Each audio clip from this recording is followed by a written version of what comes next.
اور قرآن کے اندر اسپیشل اس کی ورسز ہیں، سورہ نساء کے اندر ہے، سورہ مائدہ کے اندر ہے.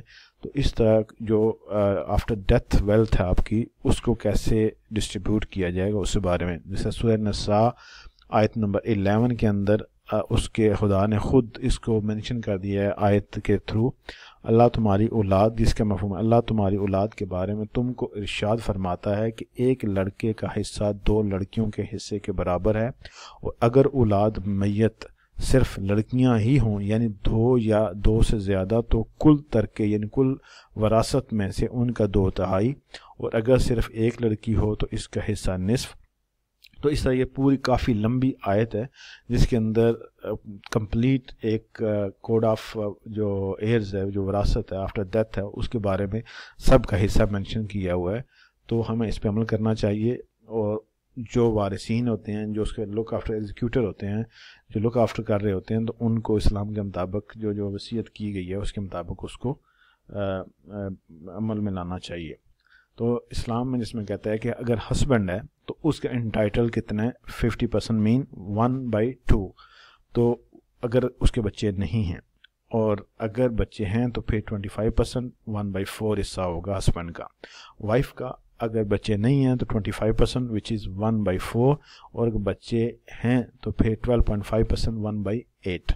اگر ڈاٹر ہے اور 50% انٹائٹل ہے 1/2، اگر اس کا کوئی بھائی نہیں ہے یعنی اس کا سن نہیں ہے جو اس بندے کا، اس کی بچی ہے ڈاٹر ہے، تو پھر اس کو 50% 1/2 ملے گا، اور ایک ہی ڈاٹر ہے.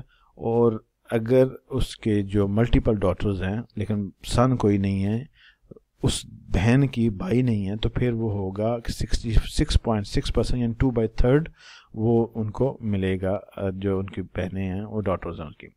سن اینڈ ڈاٹر، اگر سن اینڈ ڈاٹر ہیں تو پھر ان کو 2:1 ملے گا، یعنی 2 حصے ملیں گے بیٹے کو اور 1 حصہ بیٹی کو. یہ اسلام کے مطابق ہے.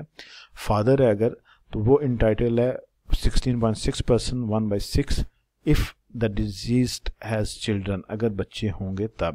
مدر اگر انٹائٹل ہے 33.3% 1/3 اگر سبلنگ یا چلڈرن نہیں ہیں، اور اگر 16.6% 1/6 ہے اگر ان کے بچے ہیں، تو پھر ماں کو اتنا ملے گا. تو اس طرح یہ بہت ہی کمپلیکیٹڈ سبجیکٹ ہے. یہ صرف اتنا نہیں ہے، اس کے اندر اور بہت ساری چیزیں ہیں جو آپ اسپیشل ظاہر ہے کہ اس جو سولیسٹر ہے یا اس کا ول ایکسپرٹ ہے، ول رائٹر، وہ آپ کو اس بارے میں گائیڈ کر سکتا ہے، کیونکہ ہر بندے کے سرکمسٹانسز ڈیفرنٹ ہوتے ہیں. یہ ایک جرنل ویو ہے، اور اگر آپ کے سرکمسٹانسز کمپلیکیٹڈ ہیں تو ڈیفینیٹلی آپ کو لیگل ایڈوائس لینی چاہیے اور ول تیار کرنی چاہیے. Your will must be legal. Legal کس طرح ہوتی ہے کہ آپ جو ہیں جو ول کرنے والا ہے وہ 18 یا 18 سے اوپر ہونا چاہیے. میک اٹ والنٹریلی، وہ اس کو اپنی مرضی سے کرنا چاہیے.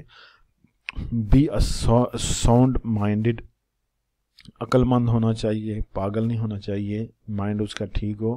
میک اٹ ان رائٹنگ، اس کو لکھا ہوا ہونا چاہیے، ان رائٹنگ شیپ میں ہونا چاہیے. اور یہ کون سائن کرے گا؟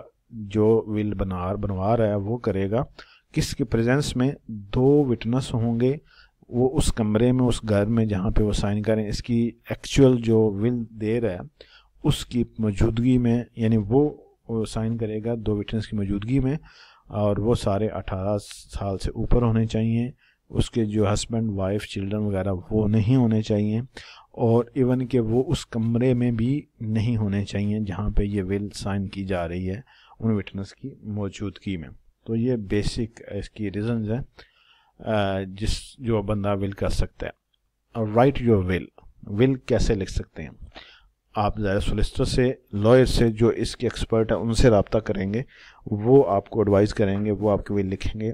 پروفیشنل ول رائٹرز، جو پروفیشنل ول رائٹر ہیں ان سے رابطہ کر کے آپ لکھوا سکتے ہیں. چیریٹیز، بہت ساری چیریٹیز ہیں، وہ آپ کی ول جو لکھ سکتے ہیں. اس میں یہ ہے کہ ان کو یہ فائدہ ہوتا ہے کہ وہ کہتے ہیں کہ ہمیں کچھ، آپ کے مرنے کے بعد ہمیں بھی کچھ دو، تو یہ ان کا ایک فائدہ یہ نہیں ہوتا. لیکن آپ کو مجبور نہیں کرتے، وہ آپ کی مرضی، آپ دیتے ہیں یا نہیں دیتے. لیکن چیریٹیز بھی کرتی ہیں اس وجہ سے. بینکس بھی کرتے ہیں، ان کے پاس بھی ایڈوائزرز ہیں، کوالیفائڈ پیپل ہیں، وہ آپ کو اس ول کے بارے میں ایڈوائز کرتے ہیں. اور آپ اپنی ول خود بھی لکھ سکتے ہیں, خود بھی بنا سکتے ہیں, لیکن اس کو پراپر سائن ہونا چاہیے 2 وٹنس کے سامنے, اور جو اس کی لیگیلٹیز ہیں وہ پوری ہونی چاہیے. کمپلیکیٹڈ کیس ہے تو آپ خود نہیں لکھ سکتے, لیکن بہتر یہ ہے کہ اگر آپ کا کمپلیکیٹڈ کیس ہے تو پھر آپ لازمی اس کو لکھوائیں, اس کی ول بنائیں. Keep your will safe. اب سیف جو ہے اس کو آپ کہاں محفوظ کہاں رکھ سکتے ہیں؟ اپنے گھر میں بھی سٹور کر سکتے ہیں, یا پھر بینک میں سٹور کر سکتے ہیں, سولیسٹر کے پاس رکھوا سکتے ہیں, یا بہت ساری اسپیسیفائڈ کمپنیز ہیں جو ان چیزوں کو, ڈاکومنٹس کو, ولز کو سٹور کرتی ہیں. تو اپنے ول میں آپ رکھ سکتے ہیں, اس کو سیف جگہ پہ ہونا چاہیے. اور what happens if you don't make will. اب یہ سب سے امپورٹنٹ ہے کہ اگر ہم will نہیں بناتے, نہیں لکھتے, تو پھر کیا ہوگا. اس میں ڈفرینٹ سینیریوز ہیں. if you have spouse, civil partner or children, اگر آپ کا بیوی یا سیول پارٹنر یا بچے ہیں تو پھر کیا ہوگا. your spouse will get first 250,000 from estate. 2,50,000 pound آپ کی جو پراپرٹی ہے, اسٹیٹ ہے, اس سے اس کو فرسٹ جو وہ ملیں گے, پلس آل پرسنل بلانگنگ جو ہیں آپ کی پرسنل پوزیشنز ہے وہ اس آپ کی جو اسپاؤس کی ہو جائیں گی, اور half of rest then children will get other half left, اور باقی جو بچ جاتا ہے اس کا ہاف ملے گا اسپاؤس کو, اور جو باقی بچے گا بچے وہ باقی لیں گے. اگر اسپاؤس یا civil partner but no children, spouse ہے, میاں بیوی ہیں, لیکن بچے نہیں ہیں, تو پھر جو سول اسپاؤس, آپ کا اسپاؤس یا سول پارٹنر ہے, وہ سب کچھ وہ لے لے گا, اس کو مل جائے گی. اور یہ یو کے لاء کے مطابق اگر آپ ول نہیں بناتے تو جو بھی, اگر بچے نہیں ہیں تو پھر جو کچھ بھی ہے وہ اسپاؤس کے پاس چلا جائے گا جو لیگل آپ کا پارٹنر ہے. If you are not married or civil partnership and you have children, اگر آپ کی شادی نہیں ہوئی, اکٹھے رہ رہے ہیں لیکن آپ لیگلی بائنڈنگ نہیں ہیں, لیگل شادی نہیں ہوئی ہے آپ کی, سول پارٹنرشپ نہیں ہے, تو آپ بے شک کافی عرصے سے رہ رہے ہیں اور آپ کے بچے بھی ہیں, تو پھر کچھ بھی نہیں ملے گا, آپ کو کچھ بھی نہیں ملے گا. آٹومیٹکلی آپ کو کچھ بھی انہیریٹ نہیں کیا جائے گا آپ کے اسٹیٹ میں سے, آپ کی بلانگنگ میں سے. تو آپ, اور if you have children but partner disease, بچے ہیں لیکن جو آپ کا پارٹنر ہے وہ ڈیزیز ہو جاتا ہے, تو پھر بچے جو ہیں وہ ایکولی اس میں سے آپ کی جو پوزیشن ہوگا, آپ کی جو اسٹیٹ ہوگی, جو وہ اس میں سے ان کو ایکولی حصہ مل جائے گا. یو ڈونٹ ہیو پارٹنر اور چلڈرن, اگر آپ کے نہ بچے ہیں اور نہ ہی پارٹنر ہیں, تو پھر جو یو کے لاء کے مطابق ہے وہ کہتے ہیں کہ پھر آپ کی جو بلانگنگز ہیں, آپ کی اسٹیٹ ہے, جو آپ کی پراپرٹی ہے, آپ کی ویلتھ ہے, جیولری ہے, وہیکل ہے, کچھ بھی ہے, وہ پھر آپ کے پیرنٹس کو جائے گا, بردر کو جائے گا, سسٹر کو جائے گا, نیسیز کو اور نیفیوز کو جائے گا. یہ تو تھا یو کے لاء. اور ہم نے پہلے اسلام میں دیکھا اسلام کیا کہتا ہے. تو ظاہر ہے کہ ہم نان اسلامک کنٹری میں رہتے ہیں, تو انہوں نے تو اپنے رول کے مطابق اس کو ڈیوائڈ کرنا ہے. تو اگر آپ چاہتے ہیں کہ شریعہ لاء کے مطابق, اسلام کے مطابق وہ ڈیوائڈ ہو آپ کی ویلتھ, تو اس کے لیے ول کر لیں, ول بنوا لیں, ول ضروری ہے. اپ ڈیٹ یور ول. اپڈیٹ تقریباً آپ کو اپنی ول جو ہے ہر 5 سال بعد اپڈیٹ کرنی چاہیے. اگر آپ کا اسٹیٹس چینج ہو گیا, میرڈ ہو گئے ہیں, سپریٹڈ ہو گئے ہیں, یا ڈیورسڈ ہو گئے ہیں, تو آپ کو وہ اپڈیٹ کرنی چاہیے.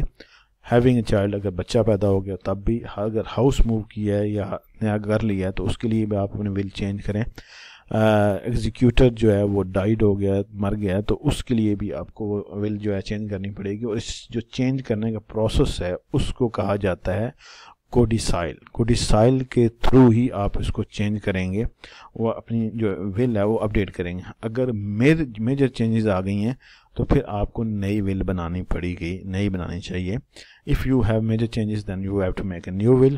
You must revoke officially cancel all previous wills and codicils. جو بھی آپ نے امینڈمنٹ کی ہیں, جو چینجنگ اپڈیٹ کی گئی ہیں, اور پریویس جو ولز ہیں وہ آپ کو وہ ساری کینسل کرنی پڑیں گی آفیشلی, اور ان کو آپ نے all previous will and codicil must be destroyed. جو بھی آپ کے پرانے ولز ہیں اور جو کوڈیسائل جو اپڈیٹس امینڈمنٹس ہیں وہ ساری آپ نے لیگلی ان کو ڈسٹروائے بھی کرنا ہے, پھر آپ نئی ول بنا سکتے ہیں.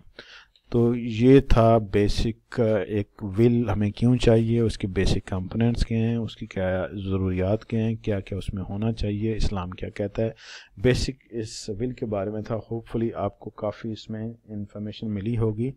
Thank you very much for watching. اللہ حافظ. اپنا خیال رکھیے گا.